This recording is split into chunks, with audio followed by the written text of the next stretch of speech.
Saudara-saudari, marilah kita mendengarkan renungan dengan judul Yesus, Sahabat Orang Berdosa, yang berdasarkan pada Injil Markus bab 2 ayat 16c dan 17b. Mengapa ia makan bersama-sama dengan pemungut cukai dan orang berdosa? Bukan orang sehat yang memerlukan tabib, tetapi orang sakit. Aku datang bukan untuk memanggil orang benar, melainkan orang berdosa. Dalam nama Bapa dan Putra dan Roh Kudus. Amin. Saudara-saudari terkasih dalam nama Tuhan Yesus Kristus. Sekitar tahun 2000 awal, ketika saya menjadi penyiar radio CV di Bandung, demikian tutur seorang teman kepadaku. Aku dipercaya untuk memandu acara talk show dengan narasumber yang khusus. Orang yang difabel, orang yang mengemis di perempatan jalan, kaum waria, wanita tuna susila. Dari mereka teman saya itu mencoba menggali kehidupan mereka sehari-hari, impian mereka dan curhatan mereka. Kepada teman itu saya bertanya, apakah ia tidak canggung atau risih berkomunikasi dengan mereka itu? Jawabnya, tidak. Bahkan saya senang. Celetuk teman saya itu. Ketika aku bertanya kepadanya, bagaimana ketika kamu berhadapan dengan wanita tuna susila? Dia menjawab ringan, kan saya sudah tahu kalau itu memang keseharian mereka. Jadi saya bawa santai dan mencoba menggali impian mereka. Yang menarik, mereka punya mimpi ingin menjadi orang-orang yang normal dan ingin punya keluarga seperti orang lain pada umumnya. Saudara-saudari terkasih, hari ini kita juga berjumpa dengan Yesus yang memanggil Lewi untuk menjadi pengikutnya. Lewi itu adalah seorang pemungut cukai. Pemungut cukai digolongkan dalam klaster orang pendosa. Tapi Yesus berkenan datang ke rumah Lewi dan ia tidak menolak makan bersama dengan Lewi dan kawan-kawannya di rumahnya. Namun, di situ ada ahli-ahli Taurat dari golongan Farisi. Mereka keberatan, tapi tidak berkata kepada Yesus secara langsung. Mereka bertanya kepada murid-murid Yesus, katanya, mengapa ia makan bersama-sama dengan pemungut cukai dan orang berdosa? Meskipun mereka tidak bertanya kepada Yesus, Yesus yang mendengar keberatan mereka itu menjawab, katanya, bukan orang sehat yang memerlukan tabib, tetapi orang sakit. Aku datang bukan untuk memanggil orang benar, melainkan orang berdosa. Orang-orang seperti Lewi, juga para wanita tuna susila dan pesakitan seperti narapidana, butuh diberi kesempatan untuk menjadi orang baik dan mengubah nasib dan masa depan mereka. Tuhan Yesus sangat paham akan hal tersebut. Saudara-saudari terkasih, sejak dari usia muda, orang tua kita mengarahkan kita untuk menjaga lingkup pergaulan kita. Kita diminta untuk berhati-hati kalau berteman dengan orang baru. Jangan mudah percaya kepada sembarang orang. Bertemanlah dengan orang-orang yang baik.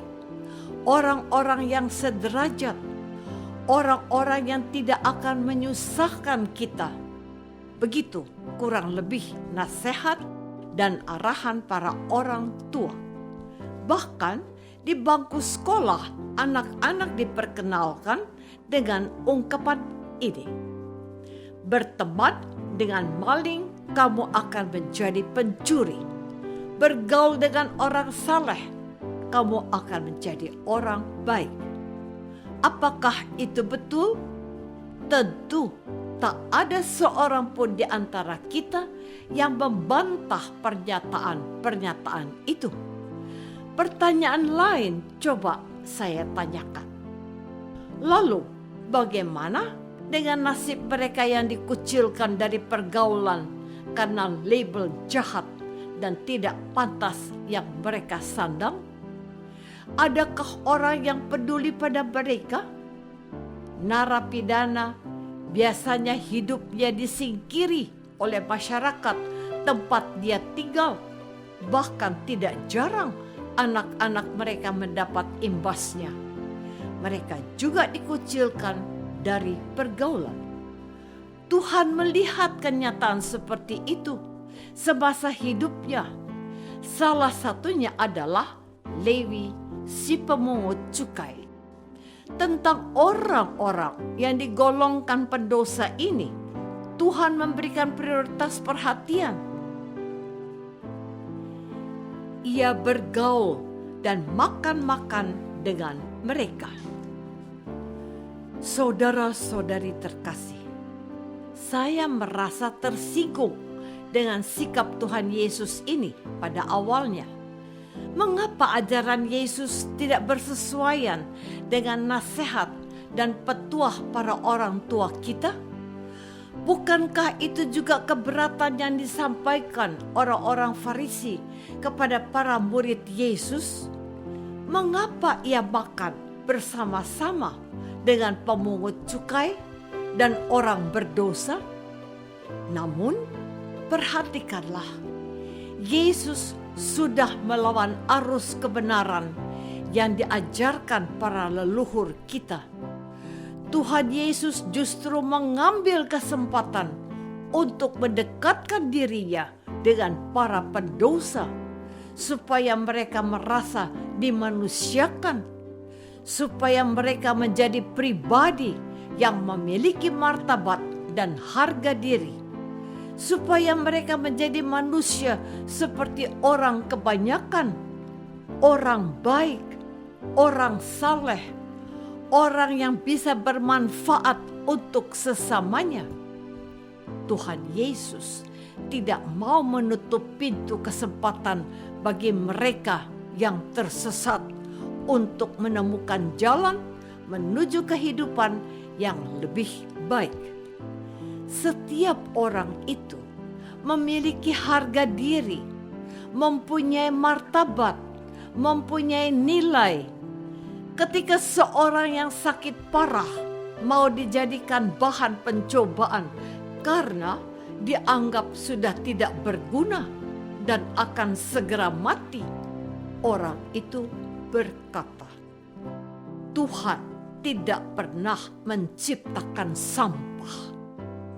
Tuhan menjadikan kita menurut gambarnya, dan Ia ingin semua orang menjadi orang baik dan berguna, termasuk Anda dan orang lain juga.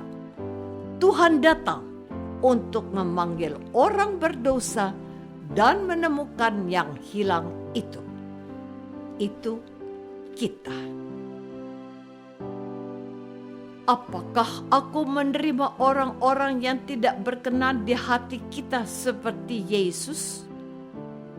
Marilah kita berdoa.